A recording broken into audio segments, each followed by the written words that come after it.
आपने कथा के दौरान एक कथा बताई थी कि एक राजा की 5-6 पत्नी थी और एक किसी से उसका बेटा हुआ था और 5 ने उन्हें जहर देकर मार दिया गया था और फिर नारद जी के वजह से वो जिंदा हुए थे। तो उन्होंने प्रश्न फिर किया, आप बोले कि उसे 5 पत्नियों ने इसलिए जहर दिया क्योंकि उसने पिछले जन्म में जो भगवान को चढ़ाया था भोग, उसमें कुछ चींटियां मर गई थी इसी कारण। जी। तो उसे तो पता नहीं था इस बात का। अगर हम गलती से हमारे मन में अगर वो चीज ना हो, गलती से हमसे चींटी मर जाते, हमें पाप नहीं लगता है, तो फिर उसे उस चीज का पाप क्यों लगा? क्योंकि उसे तो पता नहीं था कि उसमें आग में उस चींटी जल रही है, तो इस बात का उसे पाप क्यों मिला? चित्रकेतु नाम के राजा थे। उनकी पत्नियां बहुत थी। उनकी बड़ी पत्नी कृतज्ञ को एक बेटा हुआ। उस बेटे की मृत्यु हो गई। उनकी पत्नियों ने, अन्य पत्नियों ने जहर देकर मार दिया।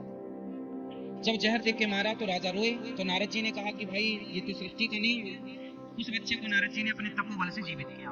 उस बच्चे ने कहा कि मैं पिछले जन्म में आपके घर भिक्षा मांगने आया था, तो आपने मुझे गेहूं का आटा दिया था, साथ में गाय के गोबर, सूखा गोबर, ओपले मीन्स कंडे दिए थे, तो मैंने आग लगा दी और ध्यान नहीं दिया।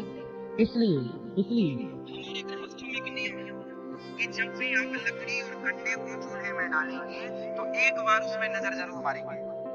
ये नियम है, आप ना मारे तो आपकी लापरवाही।